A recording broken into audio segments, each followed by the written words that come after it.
j'espère que vous allez bien, je suis super contente de vous retrouver dans une nouvelle vidéo qui cette fois ne va parler ni de livres ni de bullet journal, mais de sorcellerie et de cartomancie. Alors on va un peu dépassionner tout ça dans cette vidéo, je ne vais pas vous convertir à la Wicca ou à d'autres sortilèges, c'est un cheminement que chacun doit faire pour soi, mais cette vidéo s'adresse surtout aux curieux, aux sceptiques, à ceux qui ont envie d'en apprendre un peu davantage sur tout ce qui est tirage de cartes, de tarot et d'oracle. Moi-même je suis encore très novice dans ce domaine parce que je me tire les cartes depuis le mois de février. Donc ça fait entre 8 et 9 mois que j'ai plongé dans ce domaine un peu ésotérique et mystérieux des cartes de divination, on va dire. Pour ma part, je ne crois pas forcément au côté divinatoire du tarot, c'est-à-dire que je ne pense pas que les cartes vont me dire quand je trouverai l'amour, parce que déjà c'est déjà fait. Voilà, je pense pas qu'il y a une sorte de prédestiné de l'univers, ça je n'y crois pas, c'est ma croyance personnelle. Par contre, ce en quoi je crois vis-à-vis des cartes, c'est qu'elles sont un excellent moyen et un excellent outil pour se poser, réfléchir et essayer de trouver en soi les réponses. En fait, c'est un peu comme des guides qui vont nous emmener sur des chemins qu'on n'aurait pas forcément emprunté tout seul et vers lesquels on ne serait pas forcément allé. Et en tout cas, moi, ça m'aide beaucoup à faire le point sur certaines situations, sur mes sentiments, sur comment je peux réagir, comment je peux me positionner vis-à-vis de certaines situations ou personnes. Et aussi, un point sur lequel je voulais revenir, c'est que, outre le côté divination, j'ai un peu de mal à me dire que ce sont les cartes qui me parlent. Je préfère me dire que en fait, c'est moi qui les fais parler, parce que je les interprète, j'y projette ma vision des choses, ma vie, mes sentiments, mon humeur du moment, etc. Donc finalement c'est plutôt, comme je disais tout à l'heure, des outils qui me font parler et que je fais parler. Et c'est pour ça que quand j'ai des copines ou des copains qui me disent « Ah, ce serait trop cool que tu me tires les cartes, etc. » moi je suis toujours ravie de le faire, mais c'est vrai que j'ai toujours ce petit discours au début où je dis « C'est pas moi qui vais t'interpréter les cartes. » Le plus intéressant dans l'exercice, c'est que ce soit la personne qui pose la question, qui fasse sa propre interprétation et sa propre analyse. D'ailleurs, je reviendrai dessus en fin de vidéo, mais quand je fais mes tirages, j'évite d'aller directement voir dans le livret la signification de telle carte, de tel symbole, etc.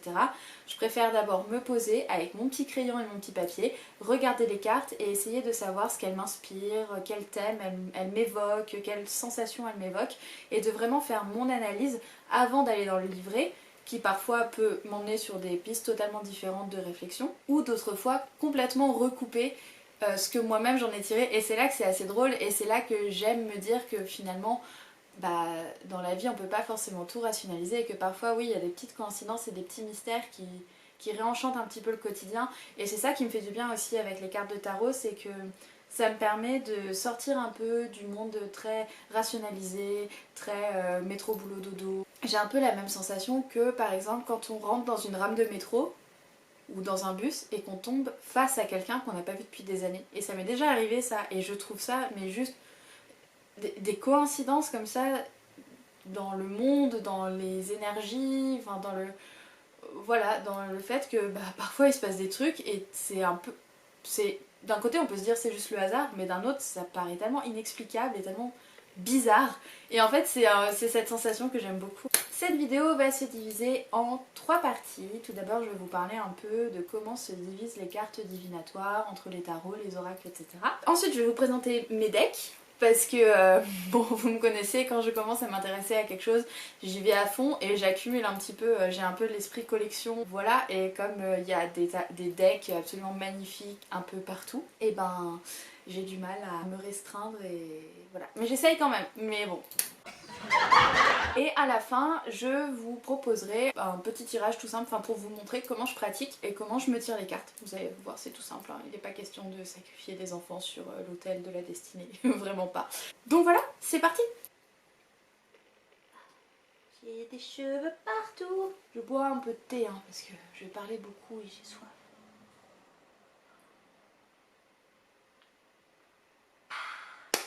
Alors, si pour vous le tarot c'est... je prends une petite... Le chien c'est 3 ou 6. Non mais je prends vraiment si personne ne prend, hein, parce que j'ai rien.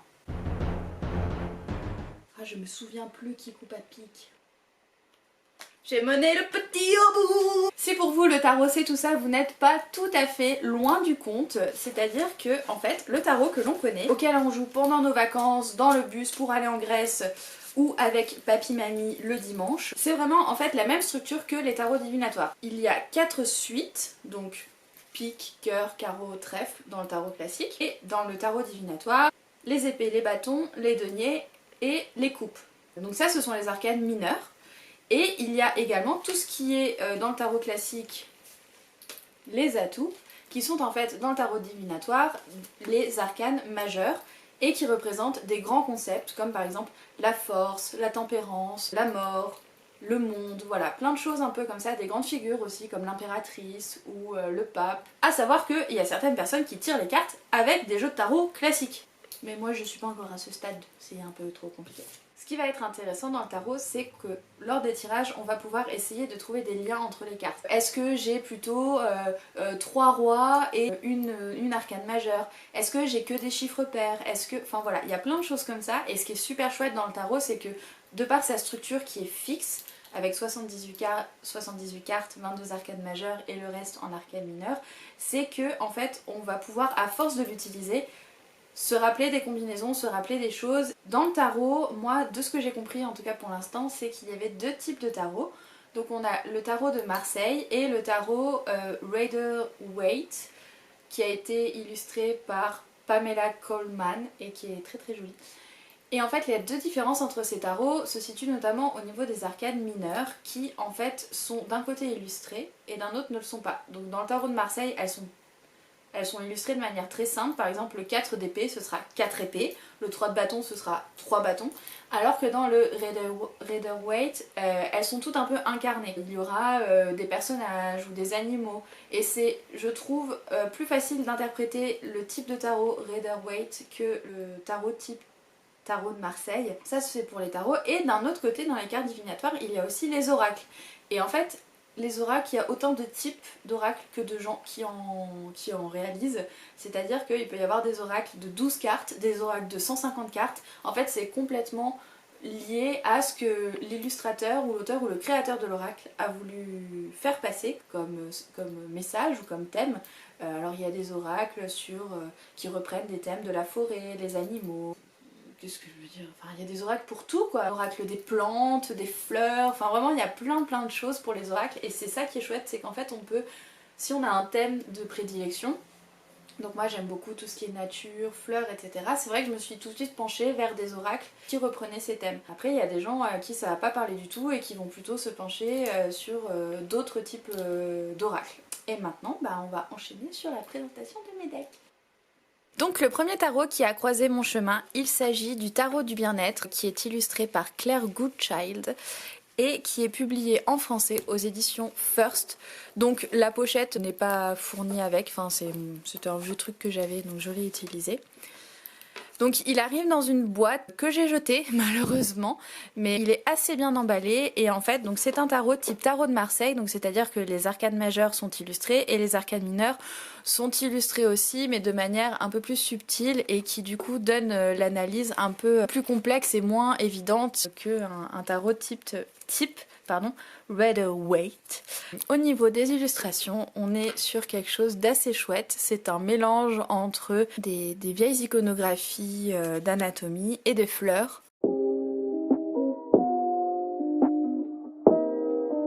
Moi c'est une esthétique qui me parle assez, que je trouve très chouette. Et en tout cas avec ce jeu j'ai vraiment découvert le plaisir de me tirer les cartes et d'essayer de mieux me comprendre et de mieux me connaître. Et je le trouve assez riche en fait finalement dans son mode d'expression.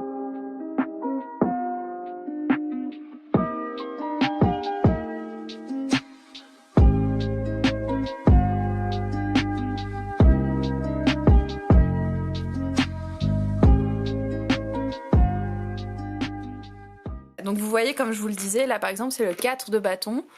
Il y a 4 bâtons et des fleurs quoi. C'est assez léger on va dire au niveau des symboliques. Et ce qui est vraiment chouette avec ce jeu c'est qu'il est accompagné d'un petit livret. Généralement tous les jeux sont accompagnés d'un livret, mais celui-ci est particulièrement bien fait parce que justement avant d'avoir la signification de toutes les cartes, on a tout un avant-propos sur voilà, l'histoire du tarot, comment lire les cartes, donc avec un point sur la numérologie, les couleurs, les éléments. Voilà, c'est quelque chose, c'est un livret qui est assez complet, surtout pour les débutants en fait. Moi ça m'a beaucoup aidé parce que c'est vrai qu'on peut vite se sentir surpassé par la densité du thème finalement. On a même des exemples de tirages.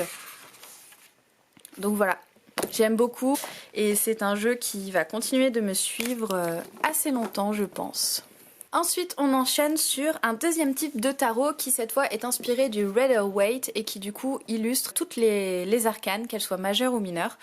Et c'est le dernier qui est rentré dans ma collection. Donc du coup voilà, il est assez chouette. Donc il vient aussi avec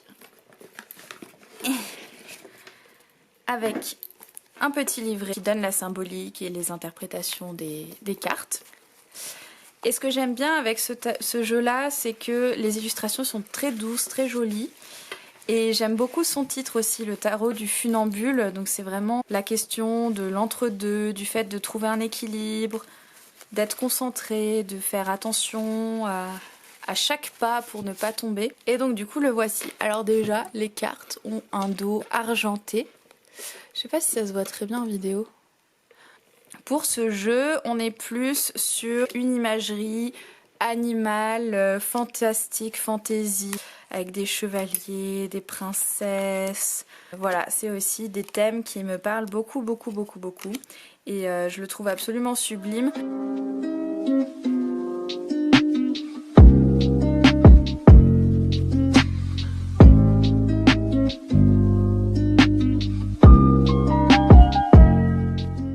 Vous voyez par exemple là pour la reine de bâton, il y a énormément de symboles sur la carte. C'est pas juste une reine avec un bâton, là on voit qu'il y a un chat, on voit qu'elle a le regard franc, il y a des fleurs, c'est un peu... Enfin bref, on peut tirer beaucoup de choses de chaque carte en fait, sans avoir besoin d'aller directement vers le livret. Petit faux raccord parce que entre le premier tournage de la vidéo et aujourd'hui j'ai reçu un nouveau deck. C'est une commande que j'ai passée il y a 2 semaines et je suis trop contente qu'il soit arrivé. Il s'agit du Modern Witch Tarot Deck qui reprend en fait les illustrations du Rider-Waite, donc dont on a parlé tout à l'heure, de manière un peu plus féministe et beaucoup plus moderne et en fait il me parle énormément. Je vais l'ouvrir pour vous montrer ça. Donc il vient avec un petit livret d'explications. Comme tous les decks hein, principalement. Et au niveau des illustrations, voilà, donc on est sur le style, on va dire, un peu classique du Rider-Waite, mais avec des sujets modernes. Donc vous voyez qu'au niveau de la représentation de la société, on est quand même pas mal parce qu'il y a des femmes noires, des femmes blanches, androgynes, des femmes bleues. Enfin voilà, on est vraiment sur des illustrations qui me parlent énormément et quand je l'ai pas feuilleté, mais quand j'ai fait passer les cartes tout à l'heure quand je l'ai reçu, clairement ça m'a trop parlé et j'ai trop hâte de faire des tirages avec et voilà.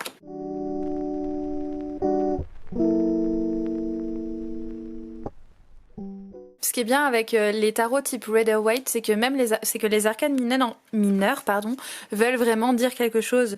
Là par exemple le 9 de bâton, on voit que c'est quelqu'un qui sort peut-être d'une bagarre, etc., qui est toute abîmée mais qui tient encore debout et justement grâce au bâton, donc qui peuvent être peut-être une arme ou quelque chose pour se défendre. Donc voilà, il y a beaucoup de choses à dire en fait avec ces illustrations.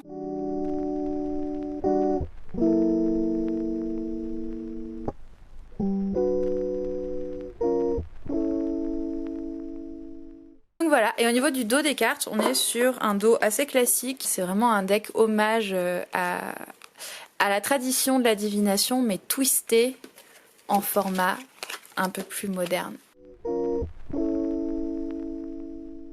Du coup, un des premiers oracles que je me suis procuré, il s'agit de Child of the Universe, de Être Brita. Je l'ai acheté sur Etsy et en fait c'est un oracle qui a pour thème l'espace, le cosmos, l'astrologie, tout ce qui est énergie de l'univers on va dire.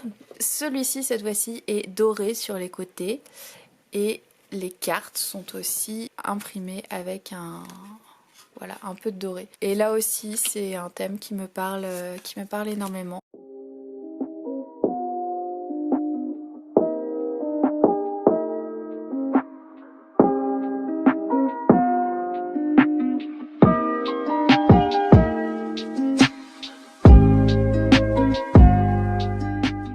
Donc ça, c'était une édition limitée du deck. Malheureusement, il est plus disponible dans ce coloris-là. Voilà pour mon premier oracle.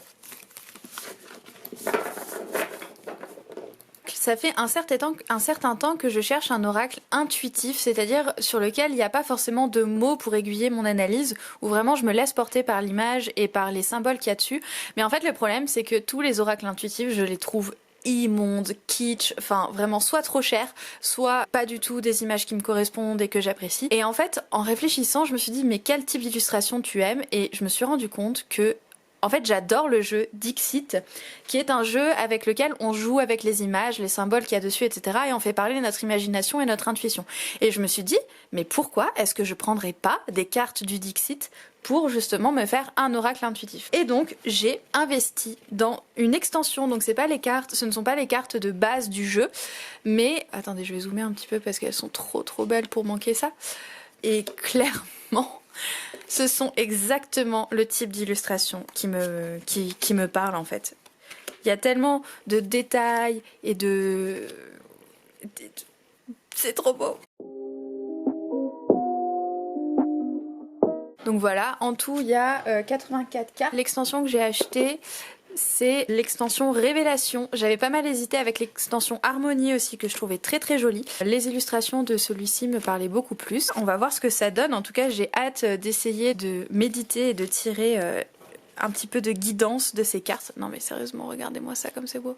Donc voilà, mon petit oracle un peu détourné. Je suis assez contente de cette idée et voilà, je suis trop contente. Et ensuite, le dernier oracle que je vais vous présenter, il s'agit du Terra Oracle qui en fait reprend le thème des animaux et de leur caractère entre guillemets. Donc c'est un deck qui est très tourné autour des émotions et des sentiments et il est très chouette lorsqu'il est question de faire un peu un point sur ce qui se passe dans ma tête. J'aime beaucoup l'utiliser. Il se présente de cette façon, donc à chaque fois en fait on a un animal avec un trait de personnalité ou un concept, donc là voilà le partenariat, la baleine bleue c'est l'inspiration, le dos est comme ça, c'est assez chouette mais c'est pas non plus voilà, ouf malade.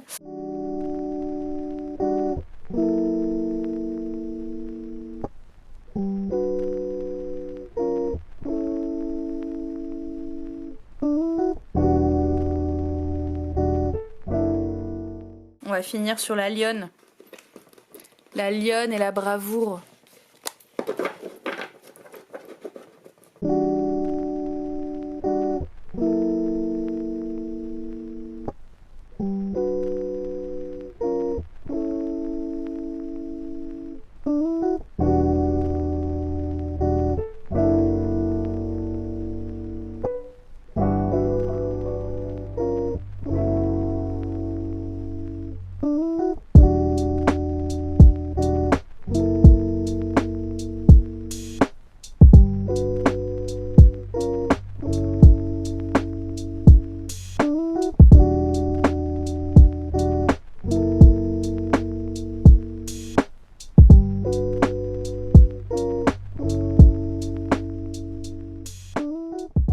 J'ai décidé en fait de faire pas forcément un tirage traditionnel mais de faire un tirage qui me parle. Ça aussi c'est chouette, c'est qu'on peut vraiment jouer avec les tirages. Si on veut se faire un tirage de 3 cartes on peut, de 4 cartes on peut, de 1 carte on peut aussi. En fait c'est vraiment ça qui est bien, c'est qu'on peut vraiment adapter en fonction de nos envies et de nos besoins. La première carte c'est dans quel état d'esprit dois-je aborder cette fin d'année vis-à-vis de moi.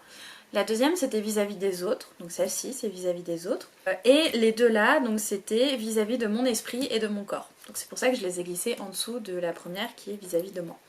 Je sais pas si vous avez vu, mais pendant que je mélangeais les cartes et que je pensais à ma question, il y en a une qui a un peu sauté du paquet et c'était celle-ci, c'était le toucan. Et en fait ça aussi c'est important, c'est que le tirage commence à partir du moment où vous formulez la question et où vous commencez à manipuler les cartes. S'il y a une carte qui tombe, s'il y en a une qui s'échappe du paquet, si quand vous mélangez il y en a une qui reste, la dernière qui reste dans votre main, il y a plein de choses comme ça, plein de petits signes que vous pouvez accepter de garder finalement pour faire votre tirage. Donc moi j'ai décidé de garder cette carte qui est venue à moi quoi finalement. Maintenant on va commencer à analyser. Donc d'abord j'analyse vraiment pour moi avec mes sentiments, mes pensées, sans aller vers le livret en fait. Donc la carte qui est sortie pour comment je dois, enfin dans quel état d'esprit vis-à-vis de moi-même aborder cette fin d'année, j'ai tiré le toucan et le talent. Alors qu'est-ce que ça m'inspire? Ça m'inspire que le toucan c'est un animal qui est assez imposant, c'est un oiseau qui est imposant, c'est pas un oiseau qui se fait tout petit et qui essaye de se cacher, il est plein de couleurs. Voilà, j'ai un peu cette image du toucan, du roi de la jungle entre guillemets, qui se pavane et qui crie et qui s'expose, etc. Et associé au talent, donc je me dis que bah effectivement vis-à-vis de moi-même, il faut que j'ai plus confiance en ce que j'aime faire, en ce que je sais faire et ce que je sais faire de bien, que j'accepte de savoir faire des choses et, ouais, et de créer en fait, d'avoir cette capacité à créer, et il faut que je l'accepte et il faut que je le cultive et que je la nourrisse. Généralement, voilà. Là je vous l'ai fait à l'oral mais du coup je vais me l'écrire pour pouvoir me le rappeler. Oui, du coup, ce qui est très important aussi, c'est de tenir un journal quand vous tirez vos cartes, parce que déjà, ça vous permet de mettre par écrit vos sentiments et vos analyses de tirage, mais aussi de garder en fait une trace de ce que vous avez tiré de certaines cartes, parce que ça permet d'étoffer la signification donnée par le livret et ça vous permet de vous approprier votre jeu, de rendre plus dense les analyses des cartes. Alors ensuite, je vais analyser les deux cartes que j'ai piochées concernant mon esprit et mon corps. Et donc j'ai pioché le fennec ou le fox avec le mot cunning qui du coup signifie la ruse. Donc là j'essaye de lier ça à mon esprit, je me dis pourquoi est-ce que je dois être rusée. Le renard c'est un animal qui, quel que soit l'obstacle devant lequel il va être, va le contourner. Et en fait c'est ça je pense dont j'ai besoin, c'est de contourner les mauvaises pensées, les mauvaises énergies, c'est de me déplacer en fait, et pas forcément essayer de me taper la tête contre un mur qui ne bougera pas, mais moi de me déplacer, de continuer à avancer différemment en prenant un autre chemin. Du coup voilà.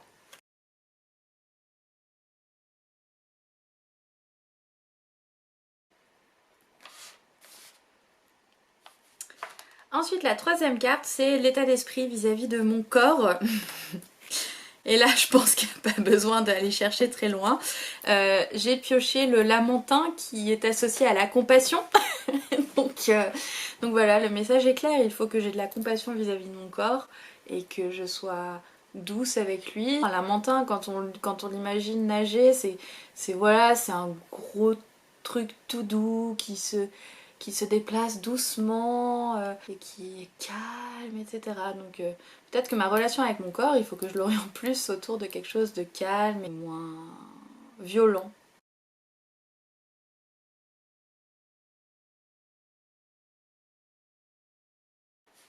Et en quatrième, on est donc sur ma relation avec les autres. C'est la deuxième carte que j'ai piochée, mais je décide de l'analyser en quatrième. Là encore, hein, vous faites votre soupe, vous faites exactement ce que vous voulez.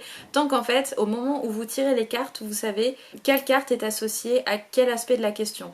C'est-à-dire que si j'avais pioché, si ça avait été comme ça, si j'avais pioché cette carte sur la position de mon rapport à moi, ça aurait été une analyse complètement différente. Donc il faut vraiment bien savoir au moment où vous piochez les cartes à quelle carte correspond quel aspect de la question. Et donc du coup là pour mon rapport aux autres, j'ai pioché le papillon monarque avec le mot change, et donc en fait on se dit forcément papillon ça veut dire chenille, chrysalide, éclosion de la chrysalide, envol du papillon, toute la question effectivement du changement, de l'évolution, du fait aussi d'accepter que les relations avec les autres changent, qu'elles sont pas vouées à être toute leur vie des chenilles, que parfois il y a des chrysalides en fait qui sèchent et qui meurent, d'autres fois elles se développent en de magnifiques papillons, mais il faut accepter que les relations avec les autres peuvent parfois se terminer ou peuvent évoluer en d'autres choses. Ce papillon, ça peut être moi aussi, c'est pas forcément notre relation qui peut évoluer, mais ça peut être aussi moi qui évolue et qui change de comportement dans telle ou telle relation, que ce soit une relation positive ou une relation négative. Et ça rejoint le côté de la ruse et du fennec, c'est que pour aller mieux, c'est de trouver une ruse pour me changer en papillon. Donc symboliquement, c'est chouette aussi de coupler les cartes. J'aurais aussi pu faire ça avec le toucan. Là on est sur deux animaux qui s'envolent et donc il y a aussi le côté renouveau, nouveau départ, partir autre part, essayer d'aller découvrir d'autres choses, ne pas être figé et lié à un endroit ou à un état d'esprit et voilà, retrouver une certaine liberté, une certaine légèreté. C'est un tirage qui est assez intéressant et c'est drôle parce que quand je me suis dit que j'allais faire un tirage devant vous, j'avais un peu peur de rester un peu dans le superficiel et de pas pouvoir aller trop dans le fond des choses parce que c'est quelque chose d'assez personnel quand même finalement, un tirage de tarot. Et en fait là je suis contente d'avoir quand même réussi à vous montrer comment je faisais les liens entre les cartes. En soi je pourrais m'arrêter là parce que ce tirage m'a apporté des choses, mais ce que j'aime faire aussi c'est regarder dans le livret qui est associé au jeu la signification de ces cartes et essayer de trouver peut-être des choses un peu plus précises, détaillées ou d'autres thèmes que j'aurais loupés ou qui me seraient pas venus à l'esprit. Ce que j'aime trop avec ce deck, c'est qu'on apprend vraiment des choses sur les animaux en fait qui sont associés. Et par exemple là ils disent que le bec du toucan est non seulement très beau et très coloré, mais aussi très dur, ce qui lui permet de casser des noix de coco et des fruits pour pouvoir manger. Et qu'en fait sans ce bec là, bah il crèverait de faim carrément. Et en fait ce bec symbolise les talents. Ce qui est beau, c'est que ça veut dire que si on n'utilise pas ses talents, on meurt. Et donc et là, give it time, donc se donner du temps. Là ils disent qu'en fait le toucan n'acquiert pas son plumage coloré dès le début de sa vie mais que ça prend du temps. Et en fait c'est comme le talent, c'est quelque chose qui se nourrit et qui se travaille et qui se découvre. Et donc en fait c'est aussi toute la question de la métamorphose et du fait de se chercher, de se découvrir et de se faire assez confiance pour tester des choses et puis découvrir ce dans quoi on est bon et ce qu'on aime faire quoi. Pas que ça dure trop longtemps, je lirai la suite dans mon coin, mais en tout cas c'était pour vous montrer un peu mon cheminement pour me tirer les cartes. Et voilà, j'espère que cette vidéo vous a plu. En tout cas, moi j'ai été absolument ravie de la tourner parce que c'est un thème qui me tient beaucoup à cœur et que j'avais envie de partager avec vous et que j'ai envie de continuer à découvrir.